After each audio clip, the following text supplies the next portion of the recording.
बिस्मिल्लाहिर्रहमानिर्रहीम। अस्सलाम वालेकुम डियर व्यूअर्स। आज मैं आपको हिस्ट्री का एक इंतहाई अहम और दिलचस्प टॉपिक बताने जा रहा हूँ, जो कि मशहूर आलमी फातह सिकंदर आज़म के बारे में है, जिसे हम अलेक्जेंडर द ग्रेट के नाम से भी याद करते हैं। और उसके बारे में कहा जाता है कि उसने आधी दुनिया को फतह किया और एक अजीम जंगजू, अजीम हुक्मरान और एक अजीम जर्नल हो गुजरा है। तो एडोल्फ हिटलर ने क्या खूब कहा था कि a man who has no sense of history is a man without ears and eyes. यानी कि ऐसा शख्स जिसको तारीख़ का इदराक नहीं, तारीख़ का शऊर नहीं, वो ऐसे ही है जैसे कि ना तो उसके कान हैं और ना ही आंखें हैं। तो दोस्तों, सिकंदर आज़म अलेक्जेंडर द ग्रेट 356 कबल मसीह में 356 BC में पहला में ग्रीक में यूनान में फिलिप सेकंड जो किंग था, बादशाह था, उसके यहाँ पैदा हुआ। उसकी वालदा का नाम ओलंपस था और वो भी यूनान की जो मुल्हिका या करीबी रियासत थी मोलेसीन, वहाँ के बादशाह नेवुटो लेमूस की बेटी थी। यानी कि सिकंदर आज़म दोनों तरफ से, सिकंदर आज़म का ताल्लुक़ शाही ख़ानदानों से था। उसका वालिद भी यूनान का, मैसेडोनिया का, या इसको ग्रीक भी कहते हैं, मैं सभी नाम आपको बता रहा हूँ, वहाँ के बादशाह का बेटा था। और उसकी वालदा भी ग्रीक की ही एक दूसरी रियासत के बादशाह की बेटी थी, जो कि मोलेसीन की स्टेट या रियासत जिसको कहा जाता है। तो दोस्तों, कहा जाता है कि सिकंदर आज़म की वालदा बहुत ही पायस और नोबल और बहुत ही शरीफुन नफ्स खातून थी, जबकि उसका वालिद जो था वो फ़ी ज़माना दुनियावी तौर पर ऐशो इशरत का दिलदादा था, जबकि सिकंदर आज़म उसके बिल्कुल बरक्स था। तो ग्रीक उस वक़्त, यूनान जिसको कहा जाता है, उर्दू में मकदूनिया भी कहते हैं या मैसेडोनिया, उस वक़्त तरक्की के लिहाज से,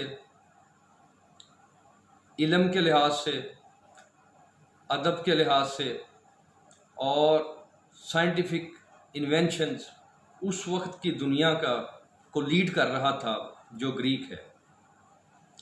और यूनानी जो तहजीब है वो बहुत बुलंदी के ऊपर थी, बहुत अरूज पर थी, हर लिहाज से, सनत व हिरफत के लिहाज से, फ़ौजी मुहिम्मात के हिसाब से, इल्म, लिटरेचर, अदब के हवाले से।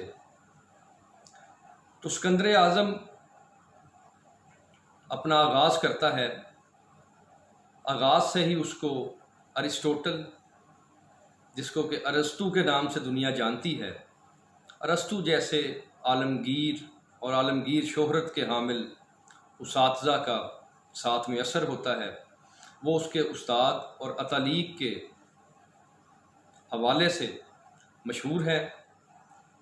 तो इसी बारे में सिकंदर आज़म ने कहा था, क्या खूब कहा था, कि मेरे वालिदैन मुझे दुनिया में ले के आए और मेरे उस्ताद का दर्जा वालिदैन से भी बुलंद है, क्योंकि वो मुझे आसमान पर ले गए, यानी कि शोहरत की बुलंदी पर ले गए। तो ये बड़ा एक विजडम वाली बात सिकंदर आज़म ने की। तो दोस्तों, 20 वर्ष की उम्र में जब सिकंदर आज़म पहुंचता है तो उसके वालिद को यूनान के एक अमीरजादे ने कत्ल कर दिया। तो जवान साली की उम्र में ही सिकंदर आज़म को यूनान के तख्त पर बिठा दिया गया और प्रोफेसर F.A. राइट के बकौल यूनान की किस्मत का दरवाज़ा खुल गया। उनको सिकंदर आज़म जैसा काबिल और मुहिमजू किस्म का बादशाह और हुक्मरान मुयस्सर आ गया। तो सिकंदर आज़म के वालिद ने एशिया को फतह करने का मंसूबा बना रखा था और उस वक़्त ग्रीक मिलिट्री पावर के हवाले से या फ़ौजी ताकत के हवाले से दुनिया की जदीद तरीन जंगी कुव्वत शुमार होता था।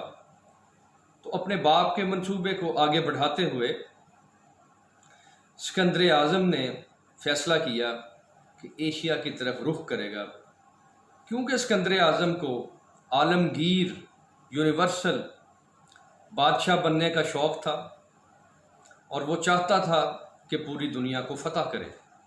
तो उसका ये सफ़र शुरू हुआ। सबसे पहले उसने तख्त पर बैठते ही यूनान की जो करीबी रियासतें थी, जैसा कि एथेंस, जैसा कि थेबन्स और डेनूब की जो रियासतें हैं, उनको ज़ेर नगी किया और पूरे यूनान में, पूरे ग्रीस में अपनी शोहरत का सिक्का मनवा लिया और अपनी काबिलियत का सिक्का उसने मनवा लिया, अज़मत का एतराफ़ करवा लिया पूरे यूनान में। तो अब वो आगे मुतवज्जा होता है दूसरी मशरक़ की या एशिया की तरफ। तो उस ज़माने में सिकंदर आज़म को बेहतरीन फ़ौज, बेहतरीन जर्नल और बेहतरीन जंगजू किस्म के सिपाहियों का साथ हासिल था। तो उसके एक जर्नल पारमीनो ने दमिश्क के ऊपर अपनी फ़तह का झंडा लहरा दिया, जबकि दूसरी तरफ सिकंदर आज़म मिस्र की तरफ रवाना होता है और वहाँ पर 1 साल लगाने के बाद मिस्र की सल्तनत को ज़ेर नगी कर लेता है। इसी असना में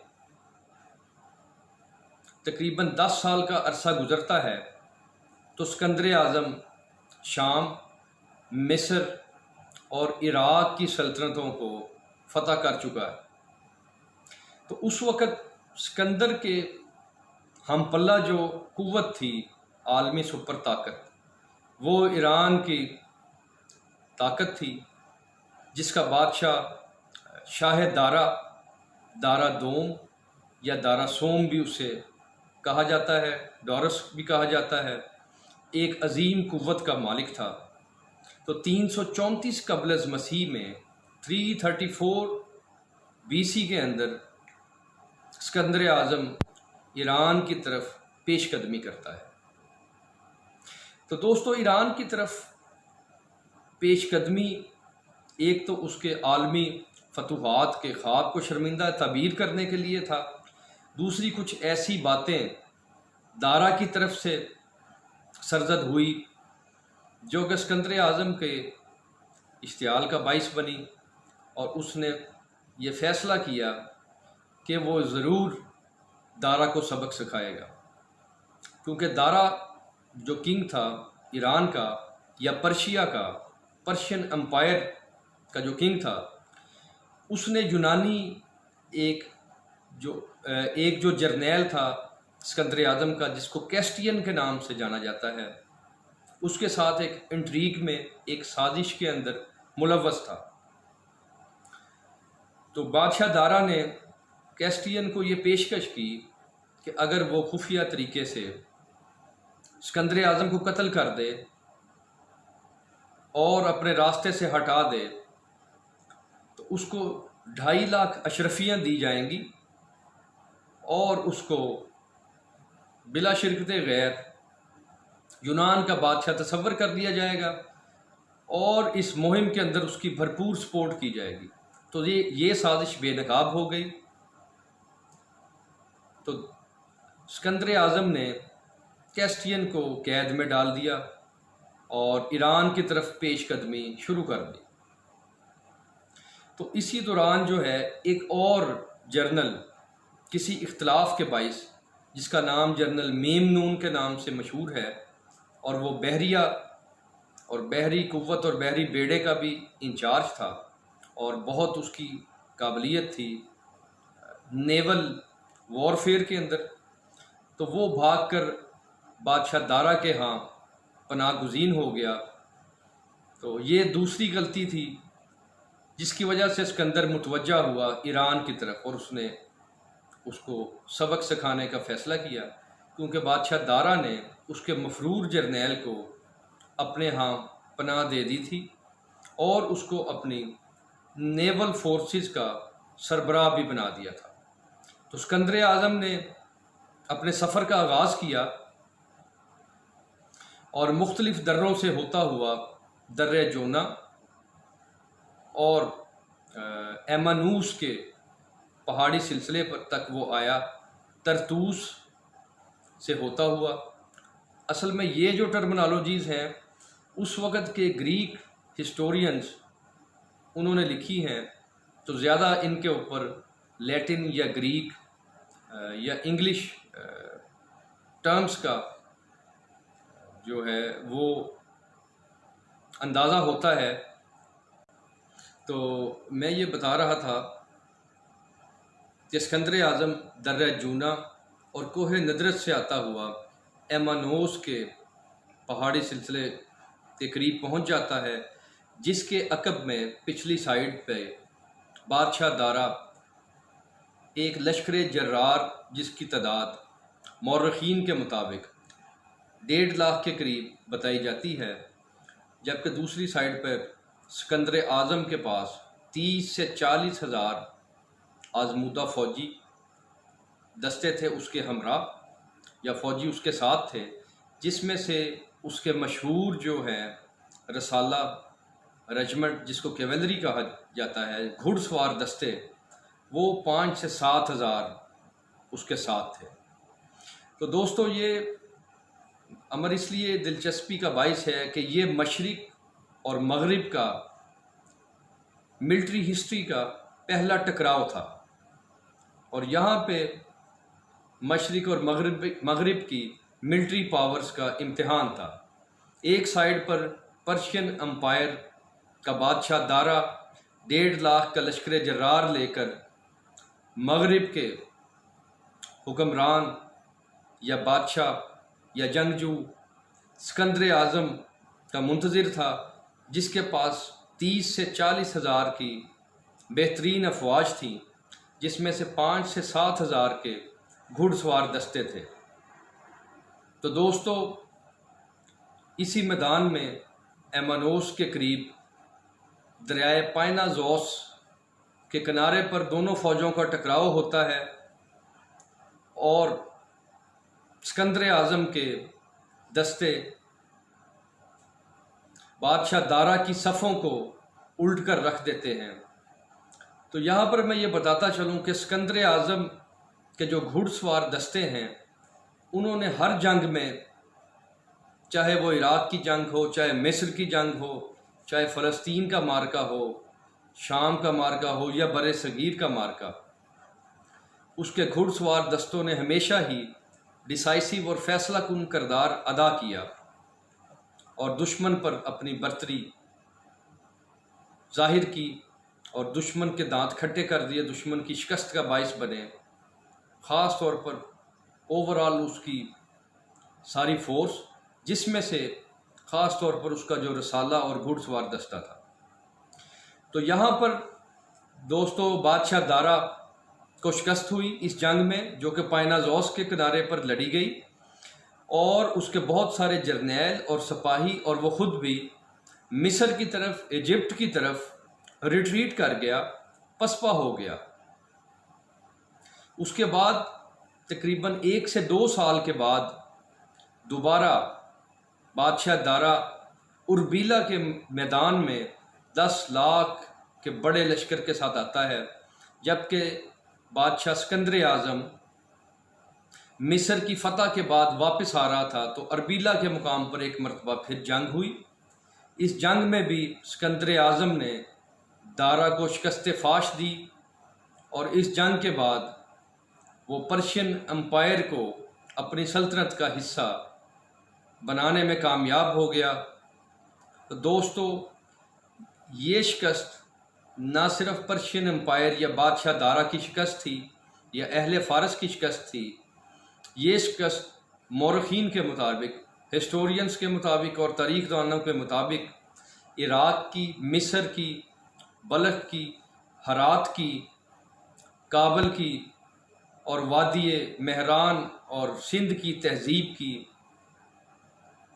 और पंजाब की शिकस्त थी सिकंदर आज़म की, क्योंकि मुस्तकबिल में आगे चलकर इन सभी इलाक़ों को इनगल्फ कर लिया। सिकंदर आज़म ने अपनी सल्तनत का हिस्सा बनाया और यहीं से वो रूट और दरवाज़ा खुल गया मज़ीद फतूहात का। तो दोस्तों, उम्मीद करता हूँ कि आपको आज की ये वीडियो दिलचस्प लगी होगी और आपकी मालूमात में इजाफे का बाइस बनी होंगी।